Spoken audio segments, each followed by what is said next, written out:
Vamos a hablar ahora de lo que es úlcera gástrica y gastritis. En realidad, la patología más frecuente del aparato digestivo viene a ser la gastritis. Y es una patología por la que acuden muchos de los pacientes que tienen algún tipo de dolor abdominal.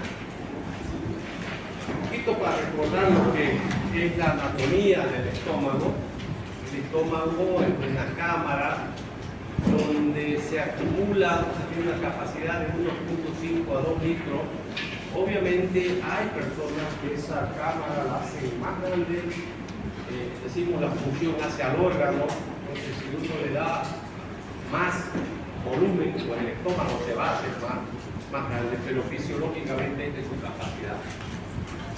Tiene 3 porciones anatómicas, que son el cardias, el cuerpo y el antro, ¿no? Son las 3 porciones anatómicas importantes que tiene el estómago. Si ustedes recuerdan un poco de lo que hablábamos en su momento, cuando hablábamos del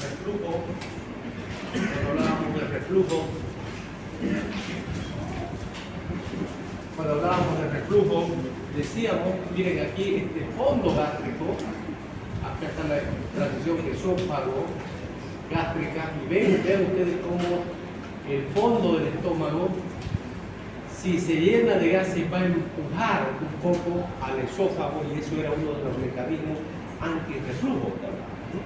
Por lo tanto, este es el fondo gástrico, el cuerpo, curvatura menor, curvatura mayor, y aquí está el antro, que vendría a ser una parte importante en la génesis o donde hay mayor posibilidad de tener úlcera gástrica.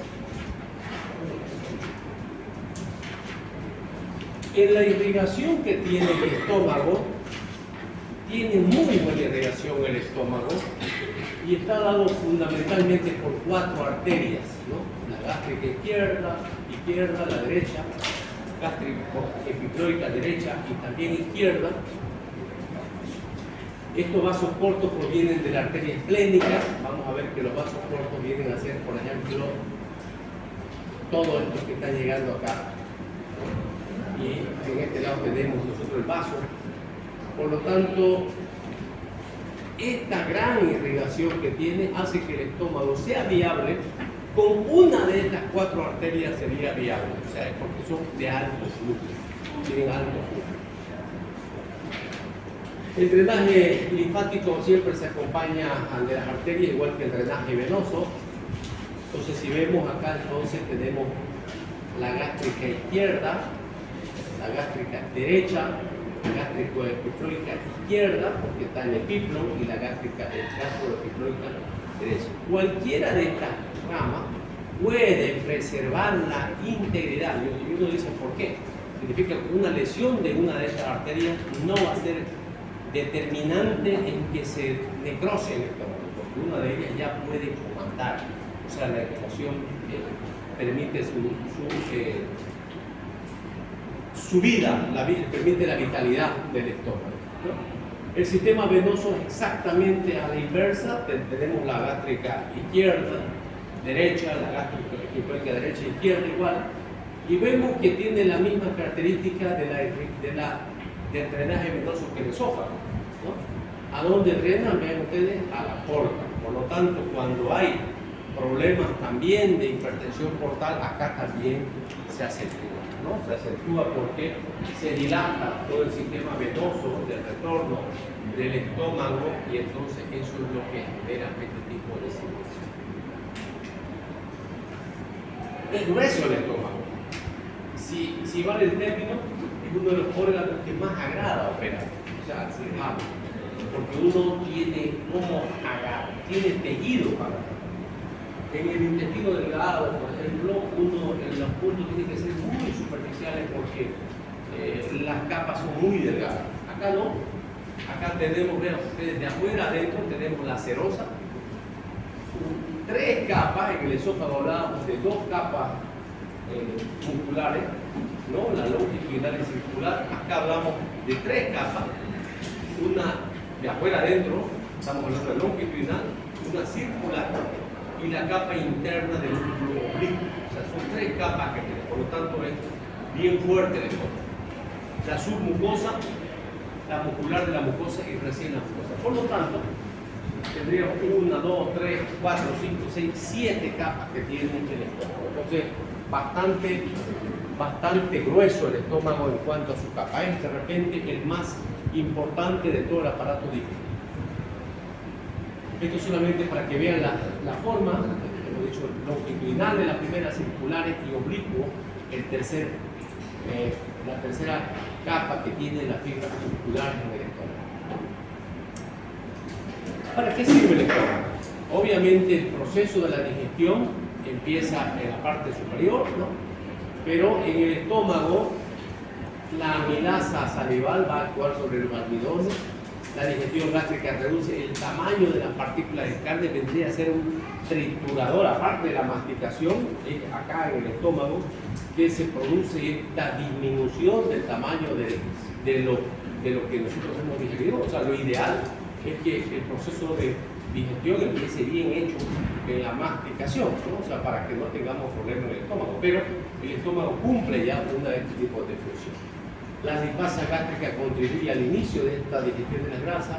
La mayor parte del proceso digestivo ocurre en el intestino delgado, por lo tanto, viene a ser una trituradora normalmente del estómago. Y en las células parietales se produce el factor intrínseco para la absorción de la vitamina B12. Esto que estamos hablando tiene mucha importancia. ¿En qué caso?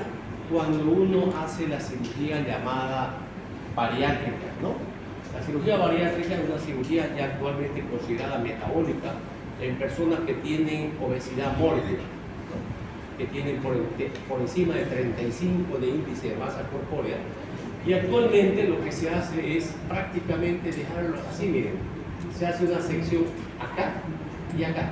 O sea, este es prácticamente el estómago que quedaría funcionando y acá se le lleva un intestino. Todo este resto no se lo saca, queda ahí, pero empieza, al no tener presencia de algunos alimentos, por eso es restrictiva, ¿no? Que el paciente ya tiene que comer de otra manera, y todas estas funciones que hemos hablado van a ser alteradas. Por eso es que estos pacientes necesariamente deben tener algún tipo de suplementos, como el hierro o vitamina B12, porque no está cumpliendo esa función en el estómago. Otra de las funciones del estómago es que entibia o enfría los alimentos. Sabemos que a veces normalmente uno debe comer en determinadas épocas. Nuestros padres nos enseñaron, en este caso nuestras madres, en épocas de frío siempre nos dan más sopa, más cosas calientes como para mejorar la digestión, pero el estómago de por sí también cumple esa función.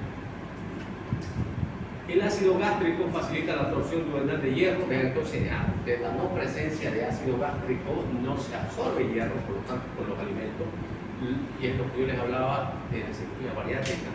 Y también ayuda el ácido gástrico a mantener la estabilidad de la parte proximal del tubo digestivo. Yo les decía, es interesante y bonito operar el estómago porque hasta cuando hay heridas, uno sutura, porque es grueso, sutura bien y tiene muy pocas posibilidades de licencia de sutura, porque no hay, es un tejido prácticamente estéril, o sea, limpio, porque tiene una significación especial que prácticamente mata a todos los tipos de bacterias que intentaríamos. A pesar que vamos a ver que hay una bacteria, el Helicobacter pylori, y ya vamos a explicar también por qué el Helicobacter pylori vive y es afrófico en esa zona. Bien, más o menos hecha la introducción, ahora ya vamos a hablar de una patología que es la más frecuente. Yo les aseguro que de repente en algún momento de nuestra vida, por lo menos un tercio o la mitad de nosotros habremos podido tener gastritis, ¿no?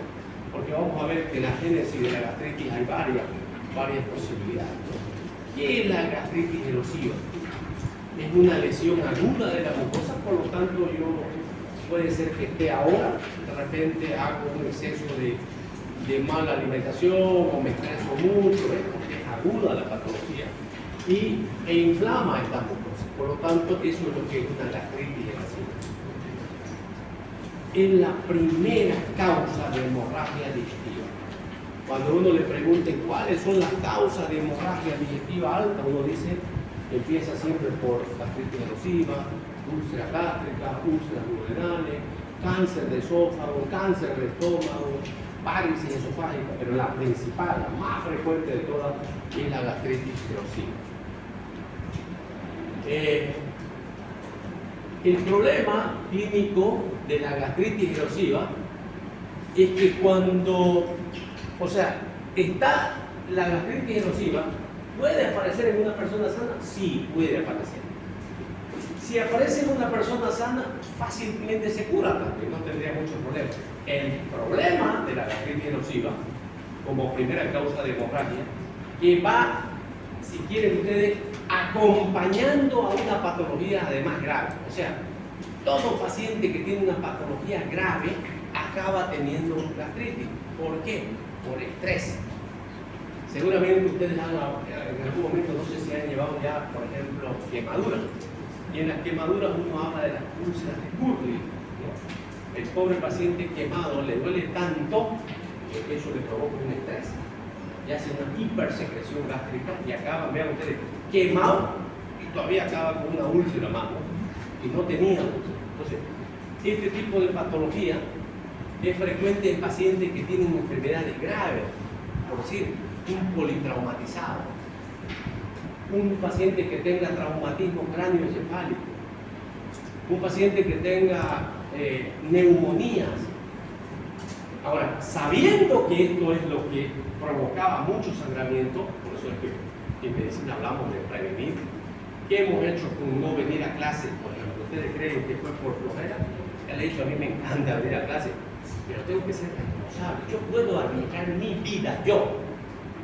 No puedo arriesgar la vida de otras personas, ¿no? Y entonces, claro, no fue fácil, habrán visto que no fue fácil entender.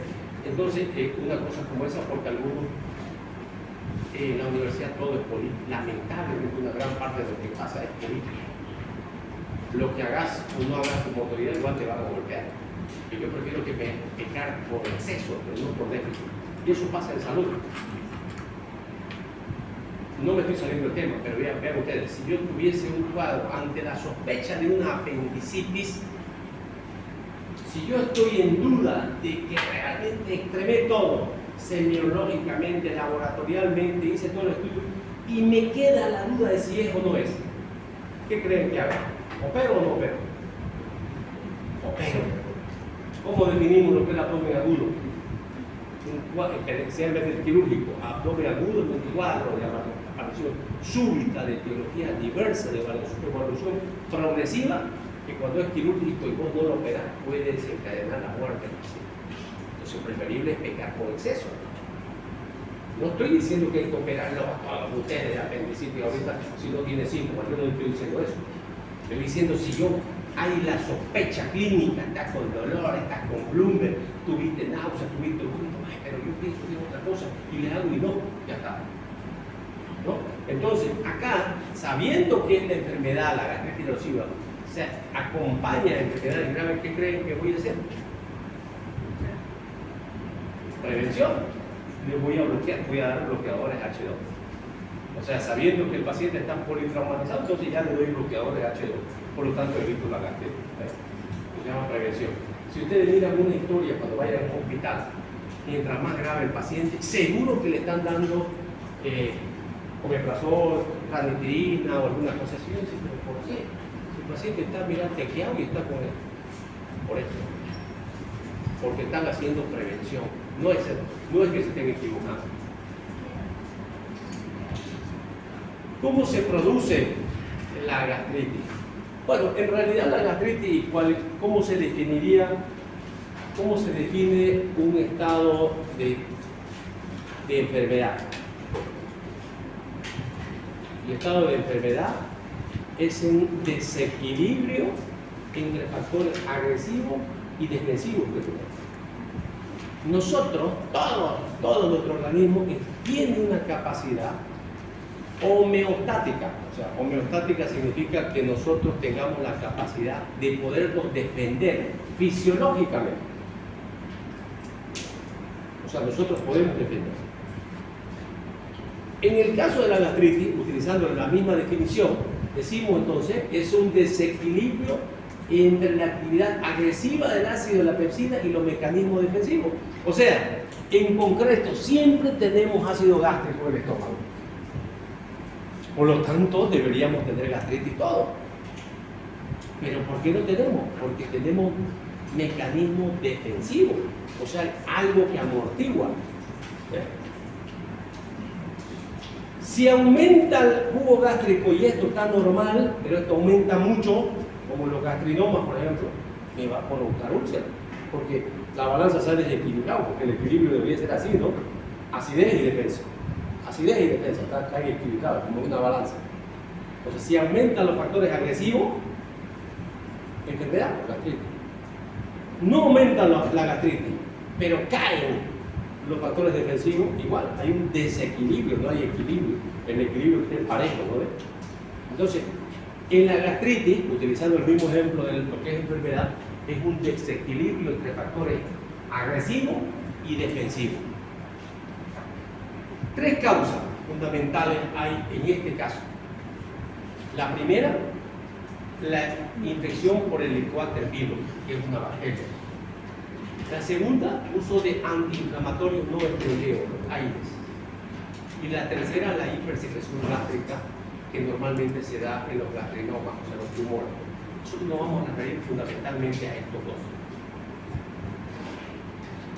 Actualmente, la gastritis inducida por el Helicobacter pylori, hay un 95% de pacientes, o sea, cuando tenés úlcera duodenal, el 95% de los pacientes tienen el Helicobacter pylori positivo y un 80% de úlceras gástricas. En este caso, vean ustedes, hay una relación directa, entonces lo que es el Helicobacter pylori y úlcera.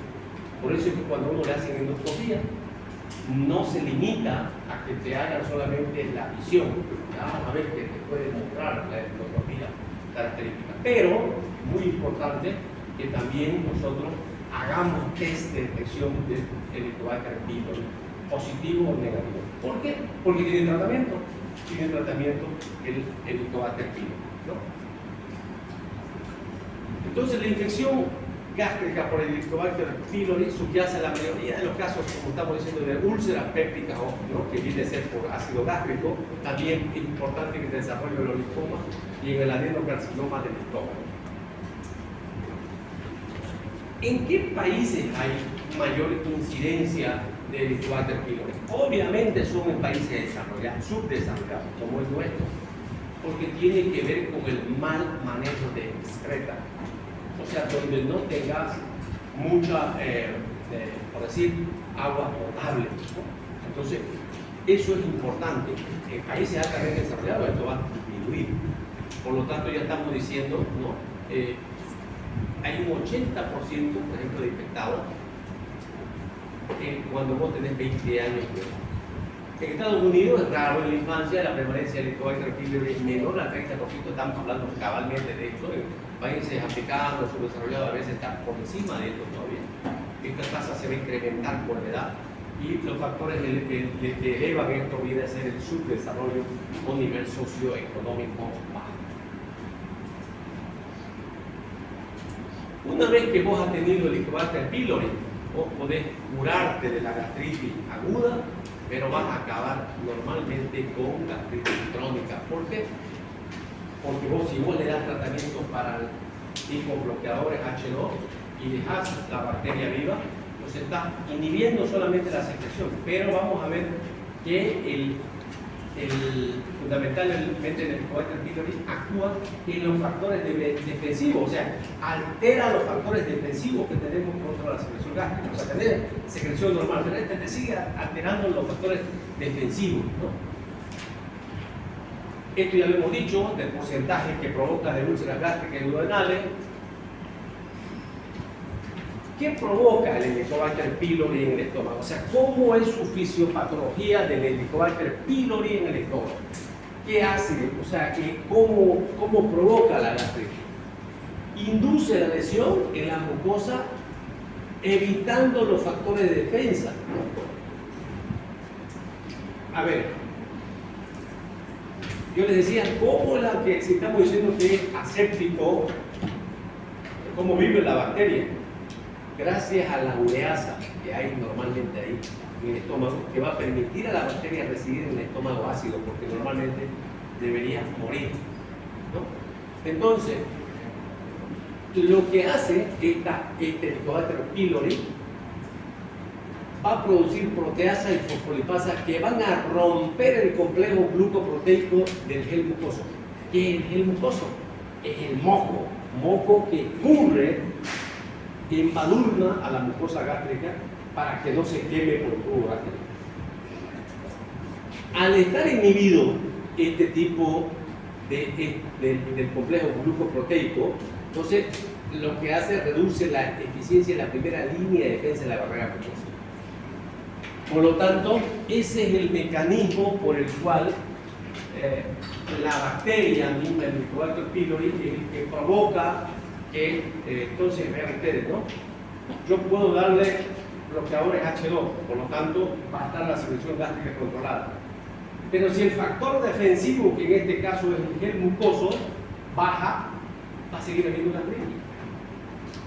Por eso que si yo quiero curar al paciente, tengo que eliminar los factores y también eliminar la bacteria para que se compense, para que haya un equilibrio en este tipo de factores.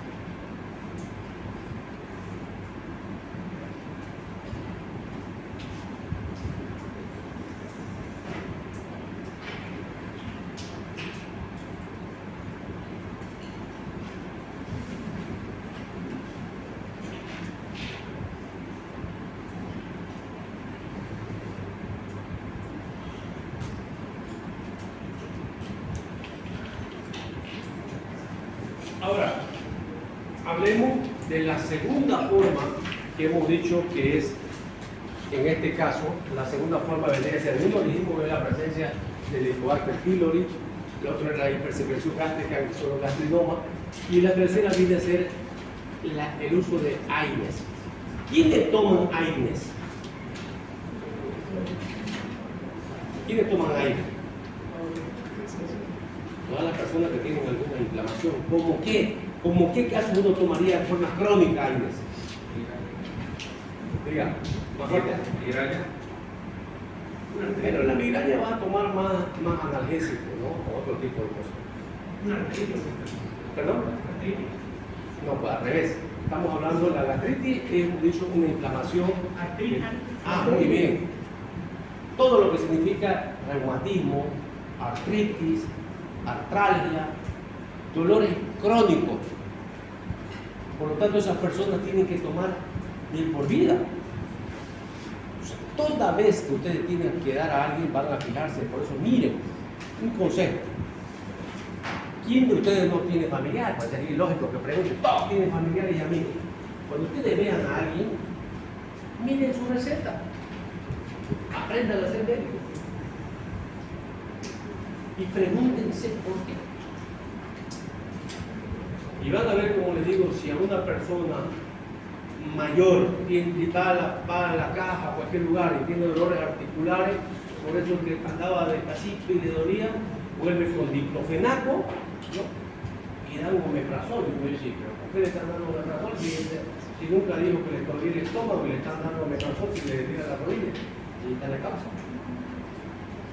Porque los antiinflamatorios pueden provocar desde náuseas, dispepsia hasta complicaciones gastrointestinales graves como úlcera péptica, en porcentajes que van desde por encima del 3 a 4% hasta más del 80% con complicaciones graves.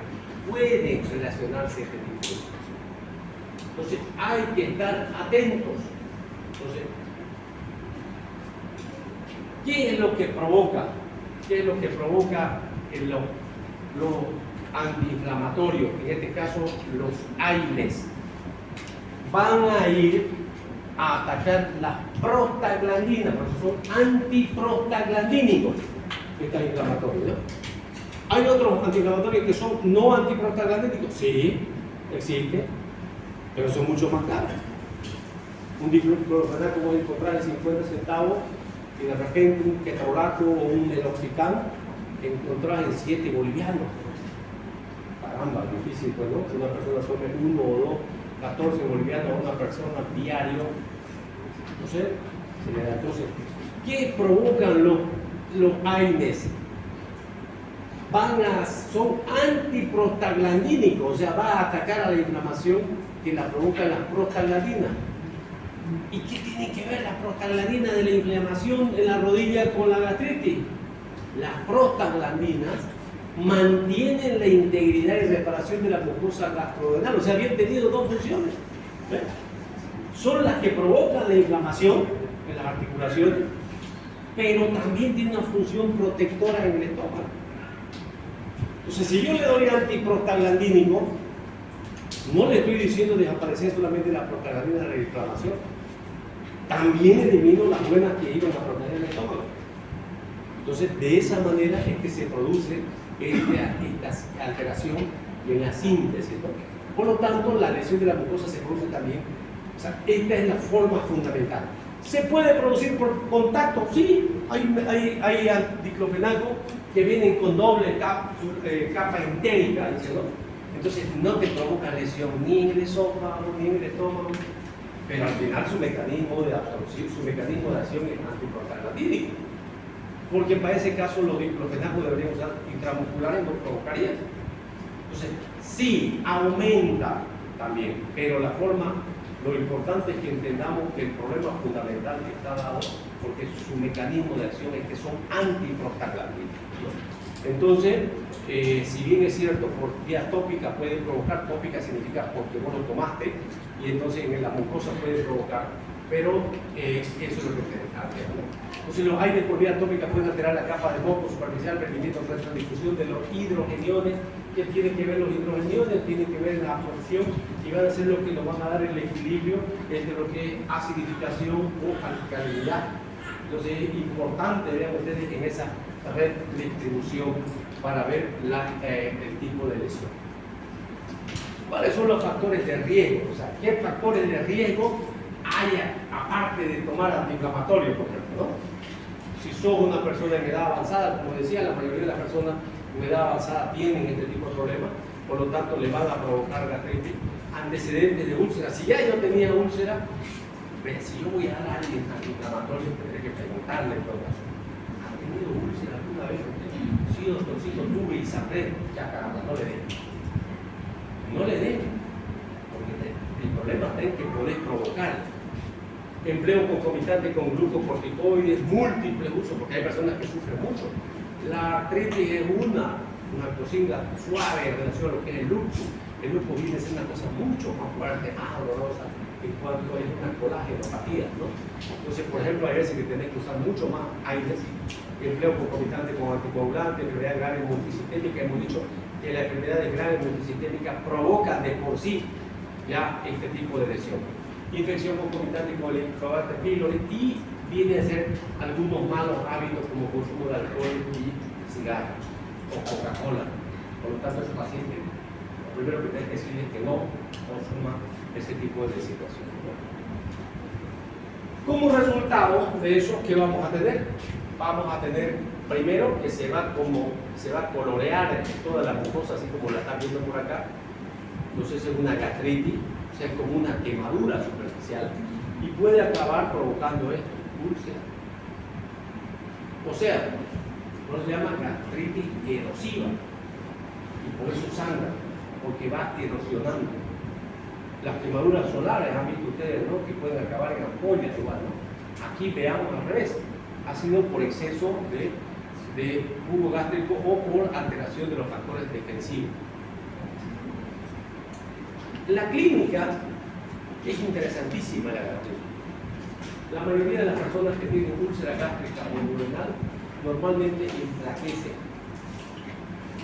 Diferente que la úlcera duodenal. Algunos dirán, no, yo tenía mi pariente que se engordó. Diferente. La úlcera gástrica o la gastritis erosiva se comporta casi como las quemaduras solares. A ver, cuando alguien se ha quemado, de repente se puso mucho tiempo, fue a jugar pelota, de repente un varón o una señorita fue a la piscina y se rozó mucho sin protección. ¿Qué pasa con la piel? ¿Será que da ganas de ponerse roja? No da, ¿no? Porque uno siente que más bien cualquier cosa que le pongas ahí te irrita más bien, ¿no? porque está muy quemado. En abdomen, en la gastritis pasa lo mismo. Si se quema la mucosa, se provoca, cualquier alimento provoca dolor. O sea, aquí el paciente deja de comer porque dice él mismo, como y me duele. Entonces, es una característica importante el dolor que va a aparecer después casi inmediatamente después de la comida. En las úlceras duodenales es completamente al revés. Es el típico paciente que se despierta con dolor en la boca del estómago. ¿Y cómo creen que le pasa? Comiendo. Y él se engorda porque él sacia su dolor, o sea, mitiga el dolor comiendo. Acá no, acá más bien te provoca dolor. Entonces un dolor que provoca cuando vos comés, el dolor es en epigastrio, subpsicoideo, que se puede irradiar hacia torre, región precordial, ¿no? Es un dolor característico, urente, ¿no? Se puede acompañar de pirosis, vómito. El adelgazamiento de los pacientes es frecuente porque hay, pues obviamente dolor, ¿no? Nadie es tonto, ¿no? Si te duele cuando comes, hay que comer, ¿no? El examen físico es negativo, no hay absolutamente nada, solamente que topográficamente, si vos haces una división topográfica, vas a ver que justo en el epigastrio ahí hay dolor, justo en el epigastrio, ¿no? Entonces, eso es una característica importante en este tipo de pacientes. Por lo tanto, la clínica ayuda mucho, pero no te confirma el diagnóstico. En medicina basada en la evidencia, tenemos que pedir endoscopía. Y entonces en la endoscopía lo que vamos a ver es que macroscópicamente pueden haber en el estómago lesiones elevadas, deprimidas o mixtas. Las lesiones deprimidas se distinguen en erosiones y úlceras, por lo tanto es macroscópico. Va a haber alteraciones del epitelio de la mucosa gástrica, ¿no? Todas las lesiones, en especial las deprimidas, deben observarse cuidadosamente. Cuando hay una lesión deprimida, ulcerada, siempre hay la posibilidad de cáncer. Por eso la endoscopía debe ser acompañada normalmente de biopsia. Debe ser hecha la biopsia. Entonces, en la endoscopía, paciente sedado, lo que ve, esto es normal, y aquí estamos viendo alteraciones, ¿no? Alteraciones de la mucosa. Entonces, podemos ver lesiones erosivas, podemos ver deprimida, ulcerada, y eso lo vamos a poder nosotros ver en forma macroscópica. O sea, el gastroenterólogo, el endoscopista es el que nos va a describir este tipo de alteración. Muchos de los nombres de los que han hecho investigaciones en úlceras, van a ver ustedes los gastritis y demás cosas, son japoneses. Y los japoneses porque ellos, cuando ya vos se te acaban, como que dicen, las patologías más comunes, que es raro ver tuberculosis, es raro que alguien se muera por diarrea, ¿no? Para ellos. Entonces, por lo tanto, la longevidad se hace más longevo. Entonces, ellos buscan otro tipo de patología. En este caso, por ejemplo, la gastritis es una de ellas. El cáncer del esófago del estómago, van a ver que son otro tipo de ellos.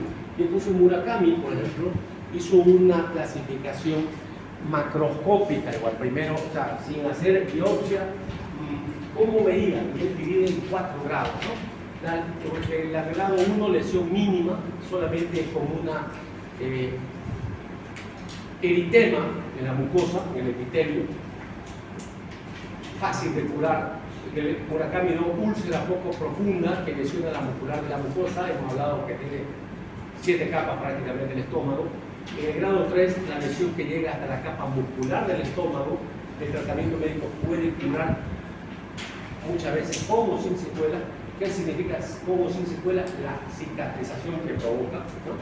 Y finalmente, Murakami 4, la pérdida de sustancia que llega hasta la serosa, es la úlcera penetrante que ya casi está lista para perforarse.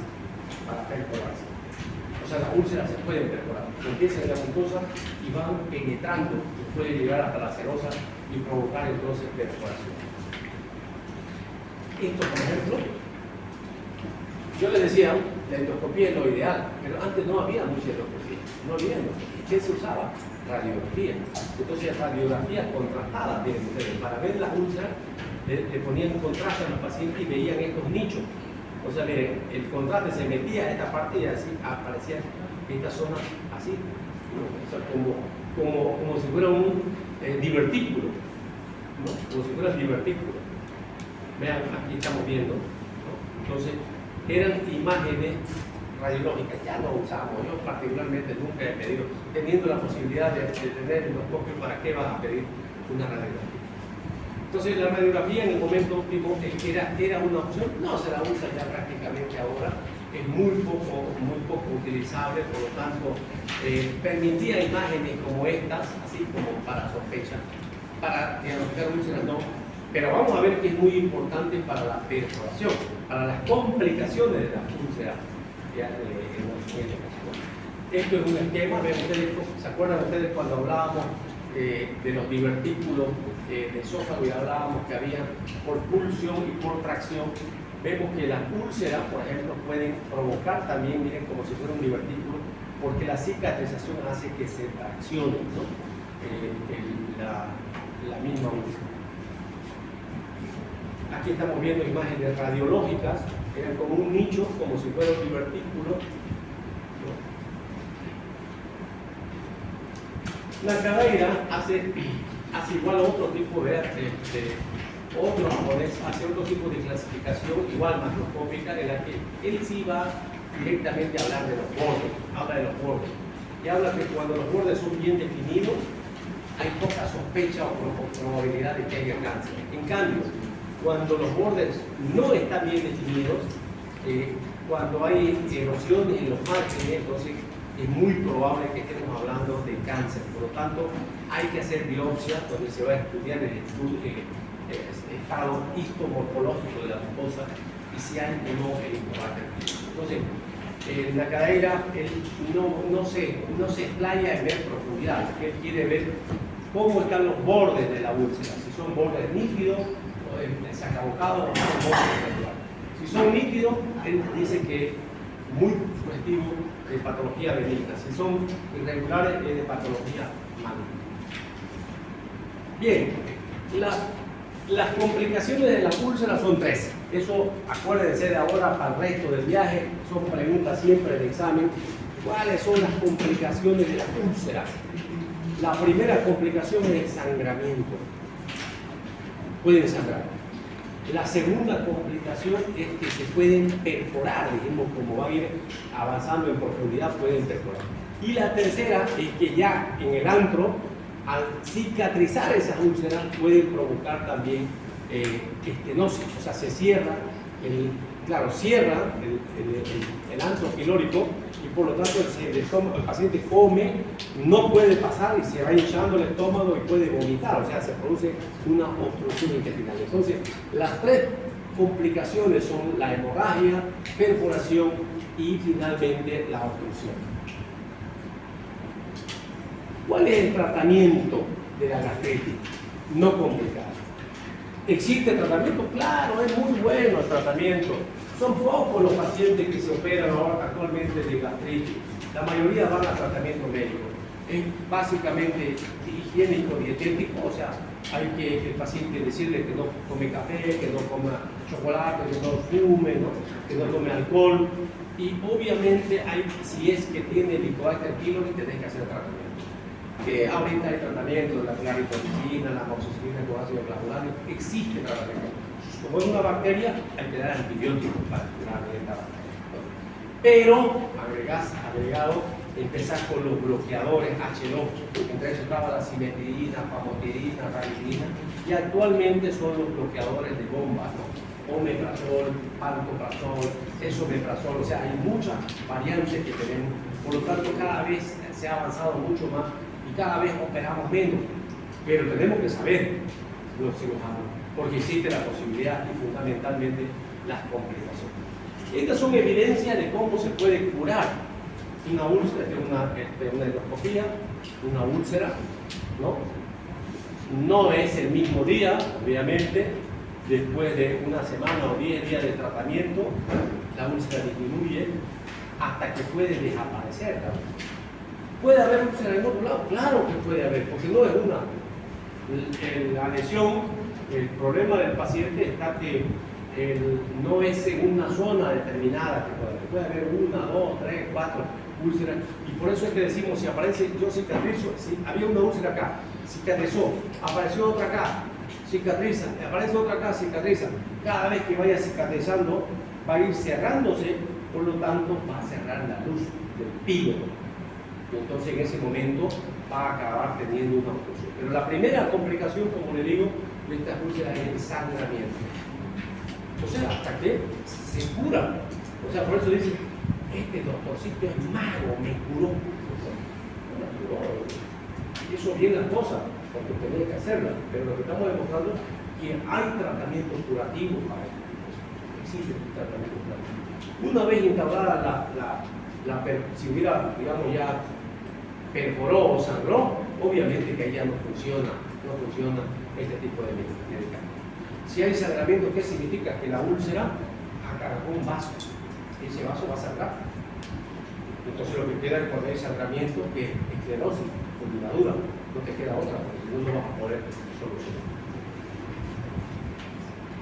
Esto sería, vean ustedes los pasos, ¿no? Úlcera gástrica, con tratamiento va a disminuir, pero miren ustedes lo que va pasando. Va cicatrizando. Puede cerrar, sí, pero ha provocado una cicatriz. O sea, todo proceso, toda inflamación acaba provocando cicatrización. ¿En qué caso se dice ya no más hay que operar a este paciente?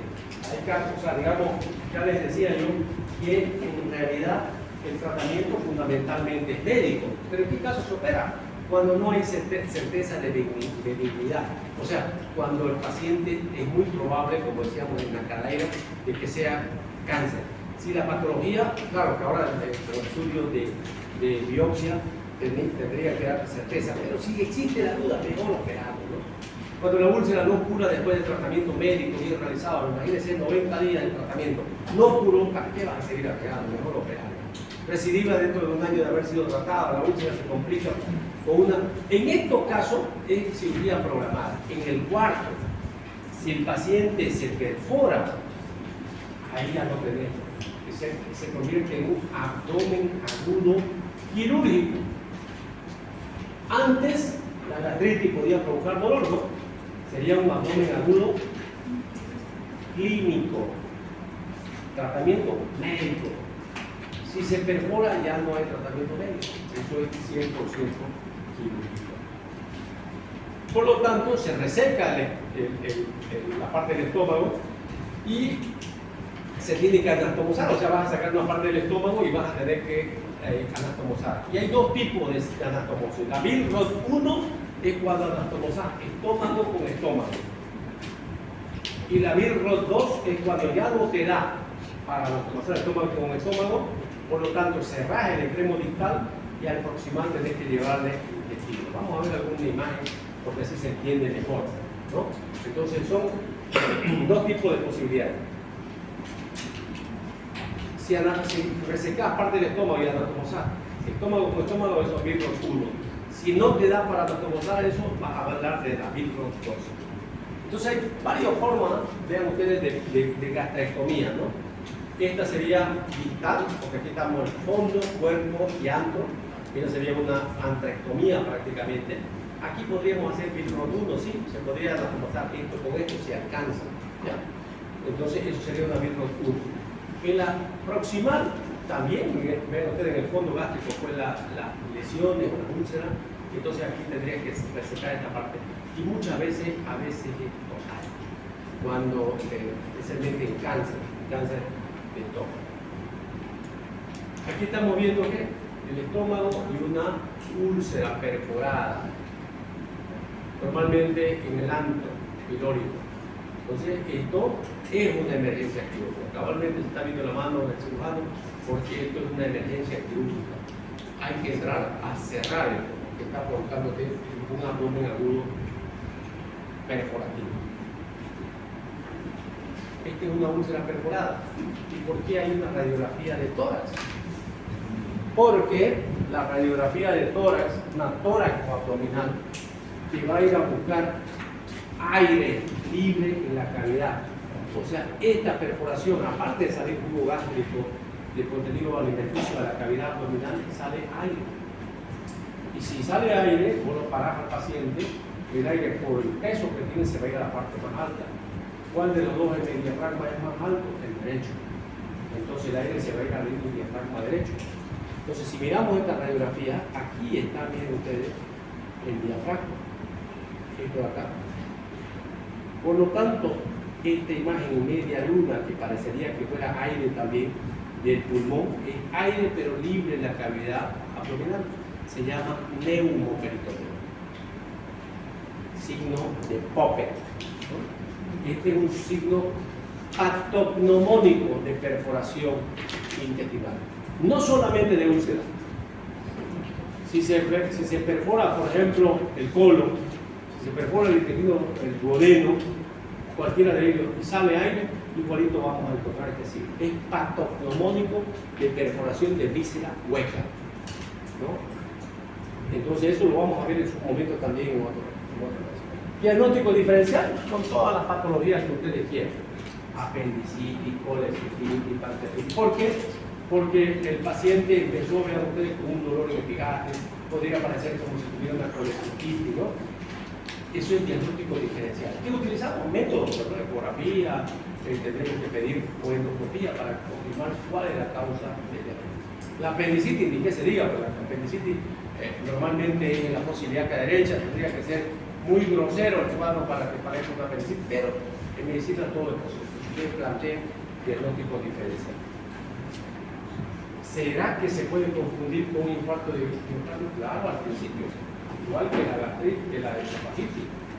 El dolor es tan fuerte que el paciente vos no sabés si de repente se está infartando. Entonces, ¿qué haría? Un electrocardiograma. En un electrocardiograma, si no hay signo de isquemia, si no hay supradesnivel o infradesnivel en el segmento ST, ya te quedas tranquilo, le podés pedir enzimas cardíacas, si todo está bien, ya está.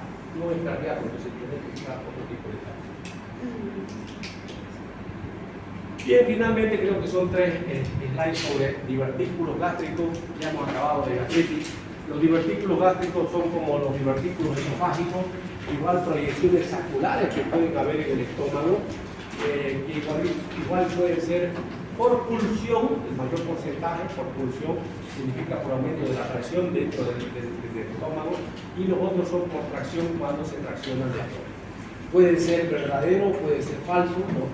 Verdadero, hemos dicho, cuando tiene todas las paredes del estómago, y el falso es cuando tiene todo menos la capa muscular, o sea, es como una herniación, ¿no?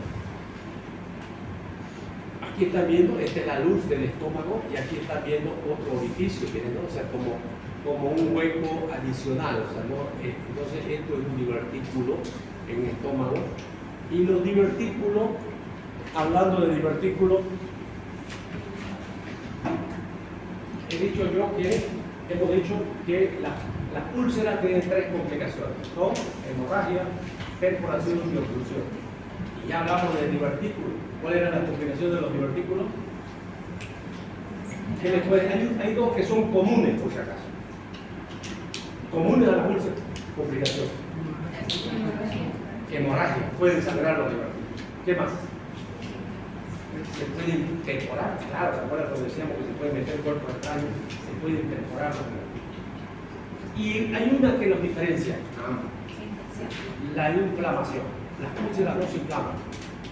Los divertículos es lo más frecuente que les puede pasar a los divertículos que se inflaman. Diverticulitis. Entonces, miren, que son preguntas siempre de examen, ¿no? Ustedes tienen que saber cuáles son las posibilidades de las complicaciones de los divertículos. De los divertículos es hemorragia, perforación e inflamación. Y de las úlceras, hemorragia, perforación y oclusión. Este 12. Por lo tanto, ¿cómo haríamos el diagnóstico? Se puede hacer, yo de repente, los divertículos pudo ser casual. De repente yo le pedí la endoscopía, ¿por qué? Porque pensaba en gastritis. Y al hacer el estudio, yo un divertículo. Radiológico, mucho más frecuente, si le meto, vamos a ver la proyección sacular. El tratamiento, solamente en lo sintomático, hay que hacer resección. Ahora, si se perforan, y ahí pues mi duda cabe que van a ser un caso de emergencia. No existe ninguna sintomatología para decir este paciente tiene dolor en tal lado para que yo piense que es divertido. No existe esa posibilidad. entonces ya esto lo hemos dicho, la diverticulitis es uno de los problemas, puede perforarse y puede sangrar, por lo tanto se perfora, es solamente en caso de emergencia se opera cuando hay perforación, el resto de los casos no se necesita cirugía. ¿Pregunta?